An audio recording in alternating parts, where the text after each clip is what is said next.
Hey, welcome back to Crushing Comics. I'm your host, Peter. We're here to fall in love with my comic book collection all over again. And in last episode, we actually left off with me talking about only half of a big stack of comic books.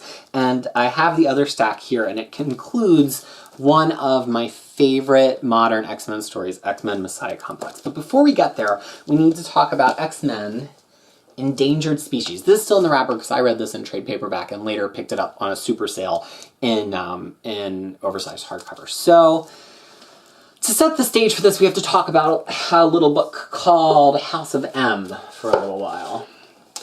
So House of M was the big Marvel event of 2006, and it found the X-Men and the Avengers trying to talk Wanda, the Maximoff, the Scarlet Witch, down from a proverbial ledge.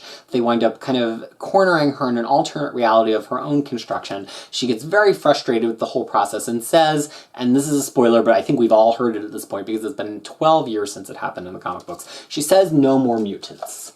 And the result of that in the X-Men comic books is there's still a surprising amount of mutants. 181 of them, to tell you the truth. And there's not a ton of rhyme and reason around which ones stayed around and which ones didn't. The whole idea was that it was meant to depopulate the amount of mutants that had been created. It had been amped up and up and up in the late 90s. Morrison decimates like, I forget, 26 million or something in the first new X-Men book in like the opening arc with the attack of the Mega Sentinel of the island of Genosha. And, but there's still like a whole mutant society. We've had whole books about whole mutant town in New York and mutants doing all this stuff. And so the editorial edict was, we got to take that way down because how can they be hated and feared if there's millions of them? Which is really kind of hilarious because there's plenty of people that are hated and feared in the real world, even though there's millions of them. And there's probably a lot of story potential there, but I guess they needed the mutants to be a little bit more of a scarce resource. So that happens, and it's never been collected in oversized hardcover. It's called variously called M-Day, Decimation. There's a book actually called The 181. I hope I got the number right because I keep saying it over and over. 181 sticks in my head though. And so that had been going on for a little while, and most of the major X-Men did not lose their powers. There are a few that did, Jubilee, Richter, but like none of the like core X-Men. I guess Polaris maybe is one of the only like really major headlining X-Men who lost their powers. The other thing that was happening was that there were no more new mutants popping up. Nobody was having the activation of their mutant powers anymore. So it's kind of like as if anybody in that list was killed, that was going to be it. And we were looking at a species that was like really going to go extinct. So what Endangered Species was it was run across all of the titles at the time in X-Men, Uncanny X-Men, X-Factor, and New X-Men, which was really Academy X, the school book. And it was backup features that assembled the one story, and it was Hank McCoy, Henry McCoy, the Beast, kind of trying to figure out what could we do to kickstart the mutant population again. And he's desperate. He'll try anything. He'll work with enemies. He'll work with the High Evolutionary. Anything, he'll work with magic. He just wants to be able to save the mutant race. Although then there's like this other undercurrent question happening there of like, should the mutant race be saved, right? It's not like that's the same thing as saying they should be hunted down, right? But like, why not just let the remainder of these people live out their lives, have children if they choose, and just not have them be mutants? And it's a really interesting philosophical question because it's like, yes, we would be letting a race go extinct, but it's not like the people would be going extinct. It's hard to explain. Like, they could live out the rest of their lives, but then they would also be doomed to see that subsection of humanity go away entirely. And so that's part of this too, because some people I think are saying to Beast like, really? Do we have to? Do we have to bring back mutants? And depending on your view of mutants, you might have your own feelings about that. Like, I know there's some people who read these books, and even though they sympathize with mutants being hated and feared, they're like, well, yeah, but they are all super weapons, and a lot of people die all the time. This is how I feel about Batman villains. When I read a Batman book, and like he doesn't kill Riddler or Joker, I'm like, well, there's a few more thousand people that are gonna get killed the next time that villain has a plot. And like, I just get super angry with Batman for not killing them. So that's why you won't see any Batman oversized books, because I end every Batman arc going like, Batman, I hate you!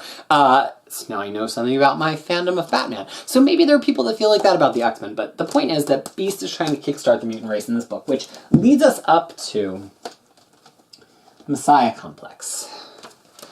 And talk about like a widescreen, thrilling X-Men adventure. This one is pretty stunning. So this is pretty much the first thing that happens after Joss Whedon's Astonishing X-Men. I know people get confused about like where Astonishing X-Men fits in continuity because it was happening for like 4 years, but pretty much right after Kitty is in the Bullet, the next story with like a couple of minor appearances is Messiah Complex. So if you could jump right into this, and it really functions in that way, in that it's like meant to be a clearing up point for the whole X-Men franchise. It's like, let's get everybody on the same page and get the story going in the same direction after this M-Day decimation stuff. So what is it? The mutants see on Cerebro a mutant dot appear, and they come to realize that it's a child being born. And usually people don't manifest mutant powers until adolescence. So like, not only had they not been seeing mutants being born or emerging for a while now since decimation, but for it to be a baby, like what does that mean? It clearly has significance. So the X-Men rush there, but there are a lot of people who have some opinions about this, both mutants and not. So pretty much everybody converges on this baby, and so the X-Men task Cable with having her being safe. It's Cable's job to just keep her out of the hands of all these other people, and it's very interesting who the people are. Some of them are characters we know. Mystique is involved, the Purifiers, who had been really doing some bloody stuff in New X-Men, X-Men Academy for a while, but also some characters you would not expect to get involved in this, one of whom being Bishop, given the role that he takes on. So this is really just like a totally madcap, oh, and also Mr. Sinister. So this is really just like a total madcap capture the flag game with this baby as the flag. It's an amazing story. It was amazing the first time I read it. It's amazing when I reread it. It absolutely holds up. And the only thing I could say against it is that it's got some amazing artists on it, and then also Humberto Ramos. Now, I don't mean to just say nasty things about this guy. I'm sure he's a great guy, and a lot of people are fans of his. But when you have a book that's got Billy Tan and Mark Silvestri, and even Bacalo, who, when he's really on point, creates some really stunning pages, and then you come out of that and you see a page that looks like this.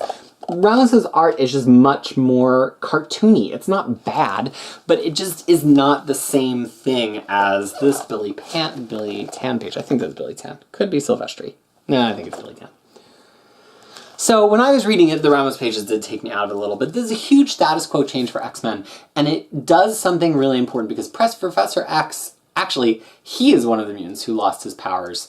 And he's the biggest mutant there is. I mean, they're called the X-Men. So without Professor X really able to serve in his full capacity, it really falls to Cyclops and to a lesser extent to Emma Frost to lead all of the remaining mutant kind. So this is really the origin of that revolutionary Cyclops. He had kind of been directing the school, doing his thing, in the books prior to this, but this is the beginning of that Cyclops that we see come to fruition in Avengers vs. X-Men and then in Bendis' run of X-Men as well. So this story is amazing, and it's hard to find. It's only ever been printed in this oversized hardcover, which was the initial release format, and then also in a standard trade paperback. And it's never been reprinted after that. Now, you will hear people say that they want there to be a Messiah trilogy omnibus. That would be that Messiah War of X-Force and Cable, which we've opened already, and Second Coming, which we haven't opened yet. And the thing is, they don't actually go together. I know I've talked about this in the past, but Messiah War is very much a Cable and X-Force story. It has very, very little to do with this whole Cyclops as the leader trying to steer the mutant race back to prosperity that the other two books are. And so Marvel never really had a history of recollecting crossovers into omnibuses before. It just wasn't a thing that happened before the last couple of years. Now we've had the War of Kings trilogy of omnibuses, which shows that Marvel is willing to kind of package things in their greater context.